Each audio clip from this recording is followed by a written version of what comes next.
आपको पितरों का श्राप लगा रही है। दरवाजे पर पड़ी ये एक चीज की वजह से आपके ऊपर पितरों का श्राप लग रहा है। जी हां बंधुओं, जैसे ही आपको इस एक चीज के बारे में पता चले, इसे आप तुरंत अपने घर के मुख्य दरवाजे से हटा देना, वरना आप चाहे कुछ भी कर लो, आपके पितर आपसे प्रसन्न नहीं हो सकते हैं। आपको भयंकर श्राप देंगे और आपके जीवन में भयंकर पितृदोष का निर्माण होगा, जिसका नतीजा यह होगा कि आपके जीवन में भविष्य में केवल और केवल दुख मिलेगा, तकलीफें मिलेगी। जगह जगह और कदम कदम पर आपको परेशानियों का सामना करना पड़ेगा। तो कौन सी है वह एक चीज जो आपके जीवन को बर्बाद कर रही है, आपकी हर एक मेहनत पर पानी फिर रही है और पितरों का श्राप भी आपको लगा रही है? इस एक चीज के बारे में हम आपको विस्तार से बताएंगे। साथ ही साथ हम आपको एक ऐसा शक्तिशाली मगर बेहद ही सरल उपाय भी बताएंगे, जिसे आपको पूरे विपक्ष में केवल एक बार करना है और जिससे आपके पितर आपसे बहुत प्रसन्न हो जाएंगे। तो बस कार्यक्रम आपको अंत तक देखना है, सारी बातों को समझना है, भूलकर भी इस कार्यक्रम को मिस मत कर देना, वरना यह आपके जीवन की सबसे भयंकर गलती होगी। तो जयकारा बोलो, माता रानी का जगत, माई महामाई मां भद्रकाली की जय बोलो, माता रानी के सांचे दरबार की जय बोलो, पितृ देवताओं की जय बोलो। बंधु, ये एक चीज आपके दरवाजे पर कहां से आई है, कैसे आई है और क्यों यह आपको पितरों का श्राप लगा रही है, और आपको इसके बारे में अब तक पता क्यों नहीं चला है?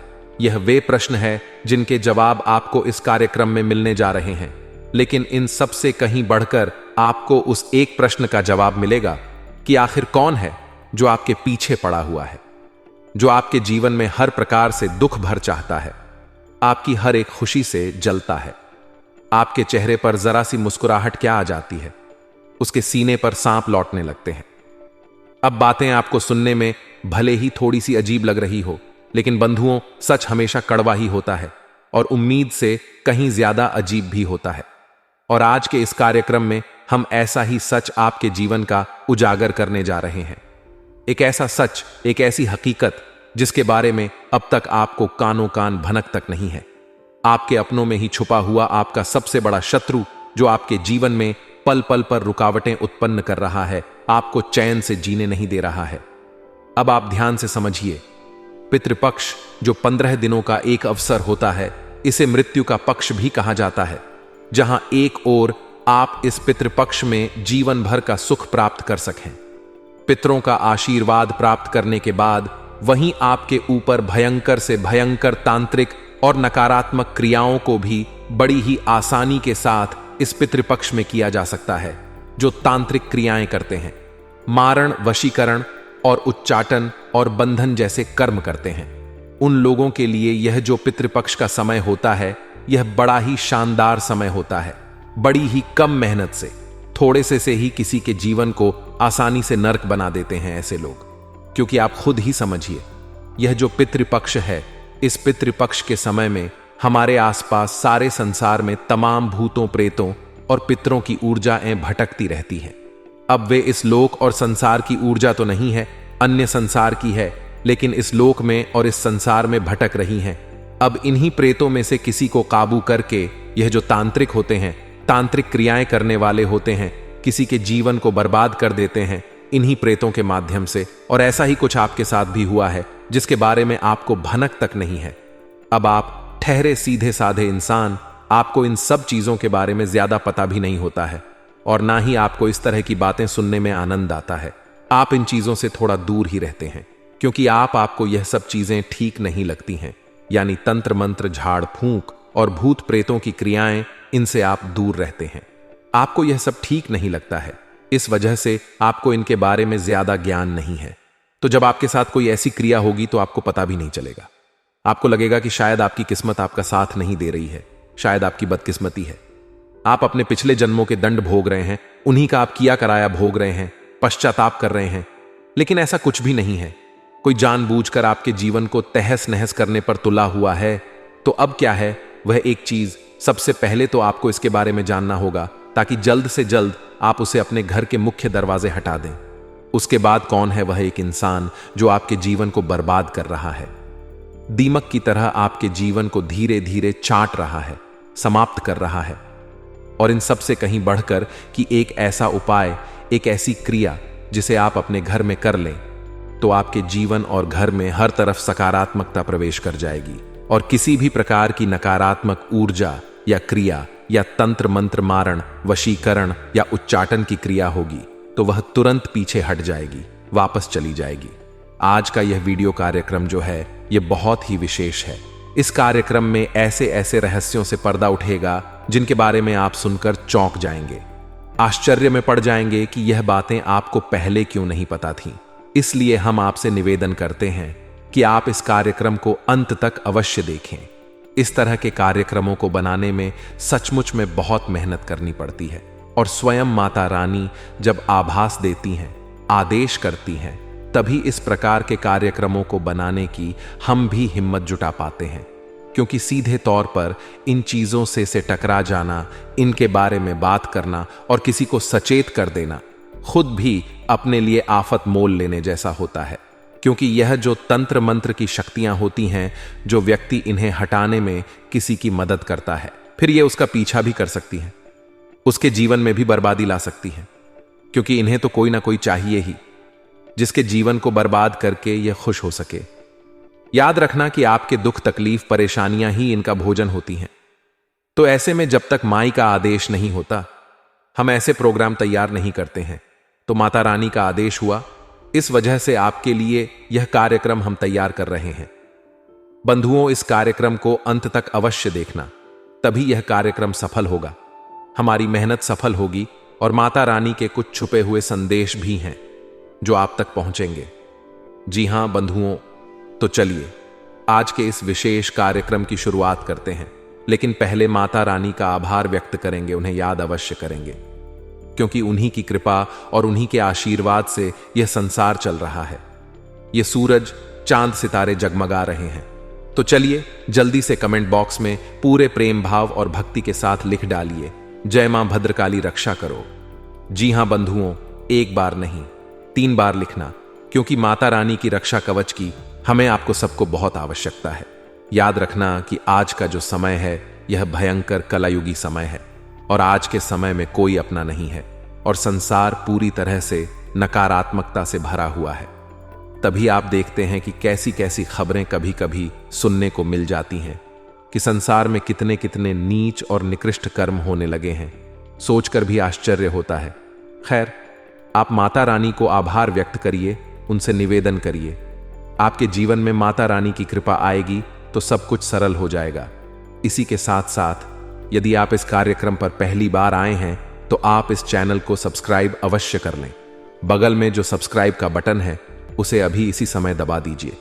उसे दबाते ही आप ना केवल हमारे बल्कि माता रानी मां भद्रकाली के परिवार के इस दिव्य परिवार के सदस्य बन जाएंगे और फिर माता रानी आपकी हर दुख, तकलीफ, परेशानी को खुद ही देख लेंगे। क्योंकि परिवार के बारे में तो सभी पहले सोचते हैं, तो माता क्यों नहीं सोचें। तो चलिए जल्दी से चैनल को सब्सक्राइब करिए, फिर आगे बढ़ते हैं। तो बंधुओं, अब ध्यान से सुनिए। इस कार्यक्रम में अब जो हम आपको बताने जा रहे हैं, इन बातों को बहुत गहराई से समझना है और फिर आपको अपने घर के दरवाजे पर जाना है और वहां पहुंचकर बारीकी से इन चीजों का निरीक्षण करना है। जी हां बंधुओं, आपको अपने घर के दरवाजे के 10 से 15 फीट के दायरे में देखना है जो चीज हम आपको बताने जा रहे हैं। यदि वह एक चीज आपको मिल जाती है तो फिर जो हम आपको बताएंगे वही उस चीज के साथ आपको करना होगा। बंधुओं, एक बात यहां पर हम आपको पहले ही बता दें कि आप इन बातों को बिल्कुल भी हल्के में मत लेना, मजाक मत समझना। और हम जो आपको बता रहे हैं, एक बार अपने घर के मुख्य दरवाजे का सही मुआयना और आकलन करके देखना। आपको वह चीज आपके दरवाजे पर अवश्य पड़ी मिलेगी ही। अब हो सकता है कि आप में से कुछ लोग यह सोचें कि अरे यह सब बेकार की बातें हैं, ऐसा थोड़े ही होता है, कोई ऐसा कैसे कर सकता है, यह इतना आसान थोड़ी ही है। लेकिन बंधुओं, हम आपको बता दें कि आपने कई बार जीवन में यह महसूस किया है कि आपके अपनों में ही कुछ लोग ऐसे हैं जो अपने होते हुए भी अपनों जैसा व्यवहार नहीं करते हैं, यानी कि आपकी जरूरत के समय खड़े नहीं होते हैं। और यदि आपकी थोड़ी सी मदद भी कर देंगे तो उसका एहसान बहुत सारा आपके ऊपर बता देंगे, आपसे बहुत कुछ हासिल कर लेंगे, तब बहुत थोड़ा सा आपके लिए करने की कोशिश करेंगे। कहने का मतलब यह है कि उनके प्रति रिश्ता निभाने में आपको हमेशा निराशा ही हाथ लगी है। अब इन्हीं में से कुछ लोग ऐसे हैं जो आपसे बहुत अधिक जलते भी हैं। जी हां, बंधुओं और उनकी जलन का कारण है आपका तेज दिमाग, आपके जीवन जीने का तरीका और आप जिस प्रकार जीवन की हर एक तकलीफ को सह जाते हैं। किसी के सामने अपना रोना नहीं रोते हैं, किसी के सामने गिड़गिड़ा नहीं है, आंसू नहीं बहाते हैं। तो इन सब बातों से इस प्रकार के लोगों को आपसे इड़ होने लगती है। वे सोचते हैं कि यह इतनी तकलीफ सह रहा है, फिर भी इसके चेहरे पर तकलीफ दिखाई क्यों नहीं देती है। तो हमारा आपसे कहने का मतलब बस इतना है कि आप इस भुला में मत रहना कि जितने भी आपके अपने बनने की दिखावा करते हैं, कोशिश करते हैं, वे सब आपके अपने हैं ही, क्योंकि आपकी सोच और इस दुनिया के लोगों की सोच अलग है। आप जिसे अपना मानते हैं उसके लिए हमेशा ईमानदार रहते हैं, ईमानदारी से रिश्ता निभाने की कोशिश करते हैं, सुख दुख में हमेशा उसका साथ देते हैं। लेकिन यहां लोग ऐसा नहीं करते। यहां लोग रिश्ता निभाते हैं केवल अपना मतलब पूरा करने के लिए। जब तक मतलब होता है तब तक तो रिश्ता बड़े प्रेम से निभाते हैं, लेकिन जैसे ही मतलब पूरा होता है तुरंत अपना मुंह मोड़ लेते हैं। और ऐसा भी नहीं है, जब दोबारा उन्हें जरूरत पड़ती है तो फिर से प्रेम के भाव दिखाने लगते हैं, आगे पीछे घूमने लगते हैं और अपनापन दिखाकर अपना फिर से मतलब सीधा कर लेते हैं।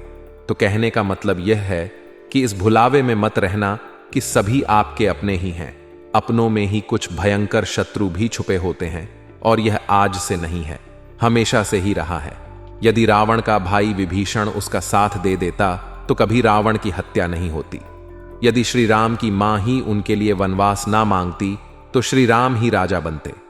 यदि बाली अपने भाई का साथ देता तो सुग्रीव को क्यों प्रभु श्री राम से मदद मांगनी पड़ती। बंधुओं, कहने का मतलब यह है कि यह तो पुरानी परंपरा है।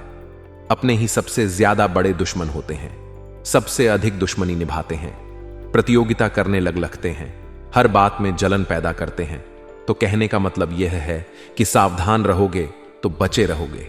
यदि लापरवाही दिखाओगे तो फिर खतरा तो मरता ही रहेगा। किसी की मुस्कुराहट में, किसी की प्रेम भरी बातों में नहीं आना है। अपने दिमाग और अपने पुराने अनुभवों को हमेशा अपने साथ रखना है कि इसने पहले आपके साथ कैसा व्यवहार किया था, उसे भूलना नहीं है, हमेशा याद रखना है। अब आप ध्यान से सुनिए, हम आपको सारी बातें बारीकी से समझा रहे हैं। आपको अपने घर के दरवाजे पर 10 से 15 फीट के दायरे में देखना है कि लाल रंग का कोई कपड़ा और उसके साथ लाल सिंदूर और एक नींबू या लौंग, इनमें से कोई भी एक चीज यदि आपको अपने घर के दरवाजे के आसपास मिल जाती है तो तुरंत सतर्क हो जाइए। अब लाल मिर्ची के बीज या फिर किसी पक्षी का पंख, एक से अधिक पंख होंगे या फिर किसी जानवर की हड्डी, क्योंकि तंत्र मंत्र के लिए इन्हीं चीजों का प्रयोग किया जाता है।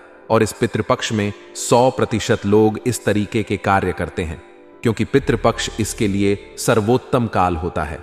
इसी प्रकार आपके घर के यदि छत पर लोगों की पहुंच है तो वहां पर भी इस प्रकार की क्रियाएं की जाती हैं, जैसे कि बालों के गुच्छे डाल देना या फिर लाल मिर्ची के बीज डाल देना या फिर काली सरसों के दाने पड़कर डाल देना।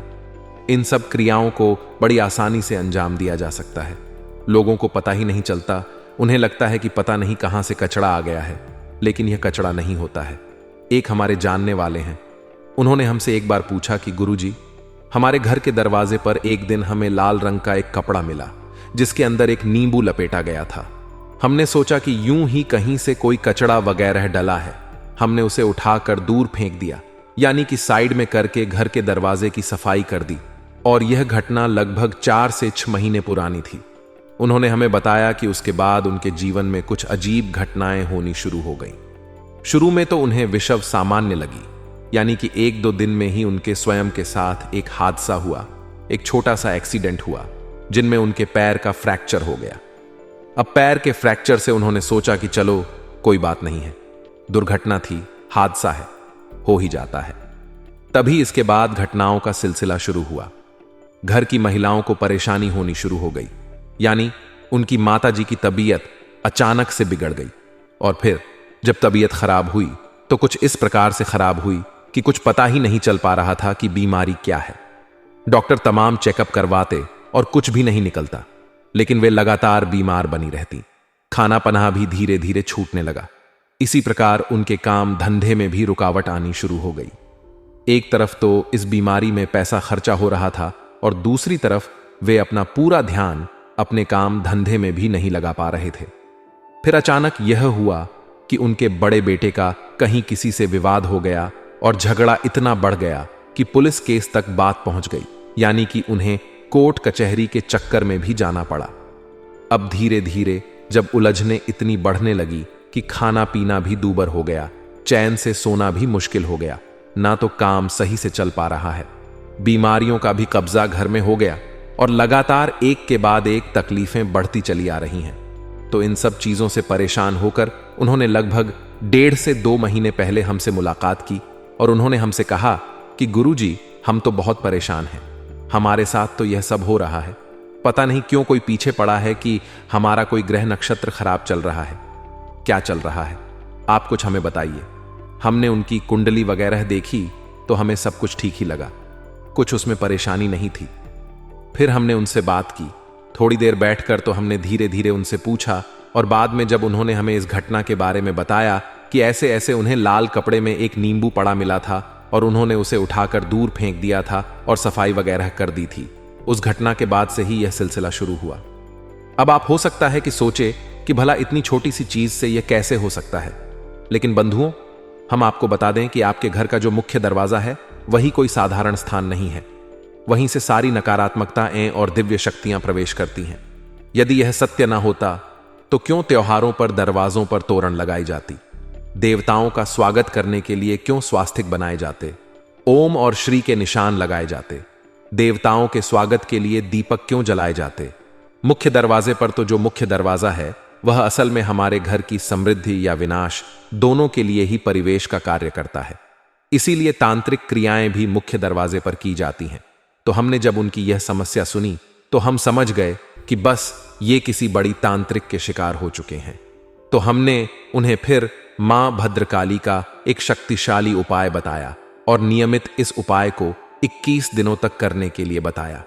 जब उन्होंने इस उपाय को करना शुरू किया तो 21 दिन से पहले ही उनके जीवन में सारी समस्याएं समाप्त होने लगी, उनकी माताजी भी ठीक रहने लगी, स्वास्थ्य में सुधार होने लगा, कोर्ट कचहरी के झंझट से भी धीरे धीरे छुटकारा प्राप्त होने लगा और उनकी जीवन की गाड़ी धीरे धीरे पटड़ पर आनी शुरू हो गई और आज वे अच्छा जीवन जी रहे हैं, परेशानियों से काफी हद तक मुक्त हो चुके हैं। पूरी तरह से मुक्त नहीं है लेकिन काफी हद तक मुक्त हो चुके हैं और अब उनका जीवन सामान्य चल रहा है। तो बंधुओं, चीजें बहुत कुछ होती हैं, बताने को तो ऐसी हमारे पास सैकड़ों कहानियां हैं जिनमें कि लोगों के घरों में अकाल मृत्यु तक होनी शुरू हो गई और एक के बाद एक लगातार कई मृत्यु हो गई। तब तक उन्हें पता ही नहीं चला कि उनके ऊपर किसी प्रकार का कुछ किया कराया है। एक ऐसे सज्जन हैं, अब तो वे भी संसार में नहीं हैं, लेकिन जब बहुत समय पहले वे हमसे मिले थे तो वे बड़े चिंतित थे और कह रहे थे कि पता नहीं घर में क्या चल रहा है कि आदमी घर के जितने भी हैं सारे समाप्त होते चले जा रहे हैं, केवल महिलाएं ही बच रही हैं। यानी कि चाहे उम्र कोई भी हो, बूढ़ा हो, जवान हो, कोई दुर्घटना से मर रहा है तो कोई बीमारी से मर रहा है, कोई किसी प्रकार के हादसे में मर रहा है, तो समझ में नहीं आ रहा है कि एक एक करके सारे आदमी समाप्त होते चले जा रहे हैं। और आज बड़े दुख के साथ कहना पड़ रहा है कि भी संसार में नहीं है। कैंसर होने की वजह से उन्हें भी अपनी जान से हाथ धोना पड़ा और आज उनके घर में केवल बच्चे ही हैं जिनकी उम्र 22-22, 24-24 साल की है, यानी कि बस बच्चे ही बचे हैं, बाकी सब समाप्त हो गए। क्या है यह? यानी घर के 5-6 लोगों की मृत्यु मात्र 2 से 3 सालों में हो जाना, यह कोई सामान्य बात नहीं है। और जो आदमी मृत्यु के शिकार हुए हैं वे कोई बीमार व्यक्ति नहीं थे, वे सब सामाजिक तौर पर सक्रिय काम करने वाले लोग थे। तो यह बड़ी बात है, इन्हें हल्के में नहीं लिया जाना चाहिए। तो आपको अपने घर का मुआयना अच्छी तरह से करना है। मुख्य दरवाजे का हमने आपको बता दिया है, कोई पंख किसी भी पक्षी का आपको डला मिलता है, हड्डी किसी जानवर की डली मिलती है, किसी भी प्रकार का लाल रंग का, काले रंग का कपड़ा मिलता है, नींबू कपड़े में लपेटा हुआ या कपड़े के बगल से रखा हुआ मिलता है, सिंदूर वगैरह उसके ऊपर लगा हुआ मिलता है, या फिर लौंग की कोई पोटली बनी हुई या लौंग यूं ही पड़ी हुई मिलती है, या फिर लाल मिर्ची के बीज आपको आपके घर के ठीक दरवाजे के सामने पड़े हुए मिलते हैं, तो आप तुरंत सतर्क हो जाइए। कभी कभी कीलें भी आपके घर के दरवाजे पर गाड़ी जा सकती हैं, तो आपको बारीकी से देखना है कि पतले पतले जो कीलें होती हैं लोहे की, इन्हें आपके घर के मुख्य दरवाजे पर गाड़ा जा सकता है। इससे कीलन किया जाता है। तो आपको देखना है कि आपके घर के मुख्य दरवाजे के किसी तरफ दाएं बाएं या फिर दहलीज के आसपास कहीं पर कोई कीले वगैरह तो नहीं ठुक हुई हैं। इन चीज़ों का आपको बारीकी से आकलन करना है। फिर आपको अपनी घर की छत पर जाना है और छत पर जाकर भी देखना है कि किसी प्रकार की कोई चीज़ तो नहीं पड़ी है जो अजीब लग रही हो, आपने ना रखी हो, ऐसा लग रहा हो जैसे कि कहीं और से यह चीज़ आई है। ऐसी कोई चीज़ यदि आपको मिल जाए, किसी प्रकार की कपड़े की या आटे की या मिट्टी की बनी हुई कोई मूर्ति पुतला जैसा यदि आपको मिल जाता है तो बहुत ज्यादा सतर्क हो जाना। जी हां बंधुओं, यह बहुत ही खतरनाक प्रयोग होता है। यह असल में एक तरीके का मारण प्रयोग है। जब किसी इंसान विशेष को मारने के लिए इस प्रकार के प्रयोग किए जाते हैं, यानी कपड़े की, मिट्टी की या आटे की एक छोटी सी मूर्ति बनाई जाती है, पुतला बनाया जाता है और उस इंसान के लिए उसे तैयार किया जाता है, उसकी आत्मिक शक्ति उसमें कैद कर दी जाती है और फिर यह प्रयोग किया जाता है, तो यह भी बहुत खतरनाक है। यदि ऐसा आपको मिल जाता है तो आप तुरंत बहुत ज्यादा सतर्क हो जाना। यह आपके ऊपर भयानक प्रयोग किया गया है। लेकिन ऐसा मुश्किल है क्योंकि बहुत कम ही लोग इस प्रयोग को कर पाते हैं। यह हर एक के बस की बात नहीं है, तो ऐसा तो मुश्किल ही है जो आपके यहां मिल जाए। लेकिन और जो चीजें हमने आपको बताई हैं, इन चीजों को जरा आप देख लेना। अब कुछ ऐसी चीजें हैं जिन्हें आपको हमेशा छुपा कर रखना चाहिए, दरवाजे पर यूं ही नहीं फेंक देना चाहिए। सबसे पहली चीज है आपके बाल, दूसरी चीज है आपके नाखून, तीसरी चीज है आपके पहने हुए कपड़े। इन कपड़ों से भी प्रयोग किए जाते हैं। बालों का प्रयोग किया जाता है, आपके नाखूनों का प्रयोग किया जाता है और आपके अंतः वस्त्र। जी हां बंधुओं, इनका बहुत अधिक प्रयोग किया जाता है। इनसे ही तांत्रिक क्रियाएं की जाती हैं। इन्हें आप हमेशा संभाल कर रखें, यूं ही बाहर ना फेंक दें और ना ही यूं ही बाहर सूखने के लिए अपने कपड़े जो अंतः वस्त्र होते हैं उन्हें यूं ही बाहर सूखने के लिए भी ना डालें। जो जलने वाले लोग हैं भी इन्हीं चीजों के इंतजार में रहते हैं। इसी के साथ साथ आपको कुछ चीजें हैं जो भूल कर भी नहीं खानी है। जैसे कि कोई आपको प्रसाद देता है, प्रसाद में आपको सफेद रंग की कोई मिठाई देता है, तो ये आपको नहीं खानी है। प्रसाद बोलकर आपको लोग खिला देंगे, लेकिन उस मिठाई के अंदर एक छोटा सा धागा होगा और उसमें कुछ गांठें लगाई गई होंगी। वे गांठें असल में धीरे धीरे मृत्यु के दरवाजे तक पहुंचा देती हैं, इंसान को मार ही डालती है। यही भी मारण प्रयोग है। लोगों को पता नहीं चल पाता है, लोग खा जाते हैं और बाद में फिर बहुत भयानक इसका नतीजा होता है। तो आपको यह मीठा प्रसाद नहीं खाना है। किसी के द्वारा दी गई लौंग या फिर इलायची या फिर काली मिर्च भूलकर भी आपको नहीं खानी है, क्योंकि इन चीजों को अभिमंत्रित करके किसी व्यक्ति को आसानी से काबू में किया जा सकता है। तो बस इन चीजों से आपको सावधान रहना है। अब हम आपको बताने जा रहे हैं उस शक्तिशाली उपाय के बारे में जिसे आपको करना है, जिससे आपके घर का रक्षा कवच तैयार हो जाएगा और आपके पितृपूर्वज भी आपसे बहुत प्रसन्न होंगे, क्योंकि यह एक सकारात्मक उपाय है और इससे देवताओं की कृपा आपके जीवन में और आपके घर में आएगी। और देवी देवताओं की कृपा जब आपके घर में आएगी तो आपके पितृपूर्वज आपको आशीर्वाद देंगे ही, क्योंकि वह कृपा उन्हें भी अवश्य प्राप्त होगी ही, क्योंकि वे भी आपके घर के सदस्य ही हैं।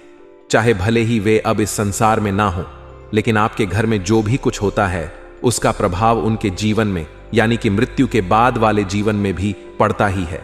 बंधुओं, याद रखना कि यह प्रयोग बहुत बारीक है और बहुत सोच समझ के करना चाहिए। हालांकि इसके कोई नकारात्मक प्रभाव नहीं है, बस होगा यह कि यह प्रयोग काम नहीं करेगा। यदि आपने जरा सी भी लापरवाही दिखाई तो ध्यान से सुनिए। इस प्रयोग के लिए आपको किन चीजों की आवश्यकता है? सबसे पहली चीज आपको चाहिए 11 कीलें। कैसी छोटे छोटे लोहे के जो कील आती हैं उन्हें आप बाजार से लेकर आएं। इन्हें जूते वाली कील कहा जाता है। जी हां बंधुओं, इन कीलों को लेकर आए। इन्हें मोच प्रयोग करते हैं। 11 कीलें चाहिए। इसके बाद आपको काली हल्दी की 2 गांठें चाहिए और फिर 2 गोमती चक्र चाहिए और काले रंग का एक कपड़ा चाहिए। अब आपको क्या करना है यह ध्यान से समझिए। यह प्रयोग आप शनिवार के दिन करें तो ज्यादा अच्छा रहेगा। वैसे पितृपक्ष में आप इसे किसी भी दिन कर सकते हैं, कोई समस्या नहीं है। तो ध्यान से सुने। माता भद्रकाली और मां बगलामुखी से संबंधित है। यह प्रयोग तो अब आपको करना क्या है? रात्रि के समय यानी 9 बजे से 11 के बीच में आपको यह प्रयोग करना होगा। तो अब आपको रात्रि के समय स्नान आदि करने के बाद अपने घर के पूजा घर में जाना है और पूजा घर में यदि आपके मां भद्रकाली की या फिर मां बगलामुखी की कोई फोटो है तो उसे आपको चौकी बिछाने हैं और उस चौकी पर लाल रंग का कपड़ा डालकर उस तस्वीर को, उस फोटो को रख देना है। अब माता रानी को लाल रंग के पुष्प अर्पित करें। माता बगलामुखी की यदि फोटो है तो पीले रंग का आसन रखें और पीले रंग के पुष्प अर्पित करें। फिर माता रानी के सामने गाय के घी का एक दीपक जलाएं और प्रसाद आदि से भोग वगैरह लगाएं। उसके बाद यह संपूर्ण सामग्री को एक स्थान पर रखें और गंगा जल छिड़क कर इसे शुद्धिकरण करें और उसके बाद यह संपूर्ण सामग्री माता के सामने रख दें और फिर रुद्राक्ष की माला लेकर कम से कम 3 माला इस मंत्र का उच्चारण करें। मंत्र ध्यान से सुने। बहुत छोटा सा मंत्र है लेकिन बेहद ही शक्तिशाली है क्योंकि यह द्विबीज मंत्र है, यानी कि इसमें 2 बीज मंत्र दिए गए हैं। तो सबसे पहले ध्यान से सुने। मंत्र क्या है? ओम हलीम क्लीम नमः मंत्र को फिर से ध्यान से सुने। ओम हलीम क्लीम नमः। इस मंत्र की आपको कम से कम 3 माला ही करनी है। वैसे आप 7 मालाएं करें, वह ज्यादा बेहतर रहेगा, लेकिन 3 मालाएं भी कर लें तब भी काम चल जाए। तो इस मंत्र की आप माला करेंगे। उसके बाद इस संपूर्ण सामग्री को माता रानी के चरणों में रखी छोड़ देंगे और अगले दिन जब आप सूर्योदय से पहले जागे, यानी कि आपको सूर्योदय से पहले जागना है, उसके बाद स्नान आदि करने के बाद पूजा कर में जाना है और माता रानी से आज्ञा लेते हुए इस संपूर्ण सामग्री को एक पोटली में भर लेना है। कीलों को आपको पोटली में नहीं भरना है। केवल काली हल्दी को, गोमती चक्र को उस काले कपड़े में लपेट और काले धागे से लपेट कर ही उसकी एक पोटली बना लें। अब इस पोटली को आपको अपने घर के मुख्य दरवाजे पर यानी चौखट पर बांध देना है या फिर ऐसी किसी जगह पर दरवाजे पर रख देना है कि जो आने जाने वाले किसी को दिखाई ना दे। थोड़ी सी सुरक्षित रखना है, दूसरों की नजरों से बचाकर रखना है, इसे छुपा कर ही रखना है क्योंकि लोगों के सामने आएगा तो लोग पूछेंगे ही कि यह आपने क्या बांध रखा है, तो आपको जवाब देना पड़ सकता है। तो ऐसा ना करें, इसे छुपा कर रखें, वह ज्यादा बेहतर रहेगा। अब जो आपने कीले 11 कीले लेकर आए हैं, इनका क्या करना है, इन्हें भी ध्यान से समझिए। तो एक कील तो आप मां भद्रकाली की फोटो या तस्वीर के पास रखी छोड़ दीजिए, वह वहीं रहेगी। इसके बाद 2 कीलें आप अपने घर के मुख्य दरवाजे पर लेकर जाएं और अंदर की ओर से दाएं और बाएं दोनों तरफ एक एक करके ठोक दें। इसके बाद 2 कीलें बाहर से दाएं और बाएं की ओर ठोक दें, यानी इस तरफ और उस तरफ। अंदर से 2 कीले और 2 कीले बाहर से चौखट पर आप ठोक, ऊपर की ओर ठोक, कोई समस्या नहीं। इसके बाद आपको अपने घर के हर एक कोने में एक एक कील ठोक देनी है। अब एक कील जो बची है, इसे आपको अपने घर के आंगन में यानी ब्रह्म स्थान पर ठोकना है। और आखिरी कील जो 10 नंबर की कील है, यानी कि एक कील तो आपने पूजा घर में रखी छोड़ी है, अब एक आखिरी कील बची है। इसे आपको अपने घर की छत पर जाना है और छत पर जाकर इसे पूर्व दिशा की ओर किसी भी स्थान पर ठोक सकते हैं। अब इस तरह आपका पूरा घर हो चुका है। जब आप इन किलों को ठोक रहे हो, उस समय आपको इसी मंत्र का लगातार मन ही मन उच्चारण करते रहना है। ओम हलीम क्लीम नमः इस मंत्र से अभिमंत्रित है यह कीले, और इन कीलों को आपने पूरे घर में चारों तरफ ठोक दिया है। अब आपका घर पूरी तरह से माता भद्रकाली की ऊर्जा से और उनकी कृपा से कलित हो चुका है। अब आपका कोई बाल भी मां का नहीं कर सकता है। कोई नकारात्मक ऊर्जा यदि आपके घर में आई भी होगी तो वह तुरंत कोस भाग जाए। अब आपने घर के मुख्य दरवाजे पर घर का रक्षा कवच भी रख दिया है। अब यदि कोई चीज, तांत्रिक चीज आपने अपने घर के दरवाजे पर देखी है तो उसे बिल्कुल भी छुए ना छेड़े, ना अगर जलाने योग्य सामग्री है तो उसके ऊपर थोड़ी सी पेट्रोल डालकर आग लगा दे, उसे वहीं जलाकर भस्म कर दे, लेकिन अपने शरीर से, डंडे से, किसी भी प्रकार से उसे छुए ना, दूर ही रहे। बस इन सावधानियों को आप बनाकर रखें, आप बहुत बड़ी मुसीबतों से बच जाएंगे। यकीन मानिए बंधुओं की आपने जरा सी लापरवाही की तो बर्बादी तय है, कोई रोक नहीं सकता है। उम्मीद करते हैं कि जो जानकारी हमने आपको दी है वह आपको समझ में आ गई है। अब यदि कोई प्रश्न आपके मन में उठता है तो आप हमें कमेंट करके मिलते हैं। अगले ज्ञानवर्धक वीडियो में तब तक के लिए धन्यवाद। प्रेम से बोलिए जय माई की जय मां। भद्रकाली माता रानी आपका कल्याण करें। धन्यवाद।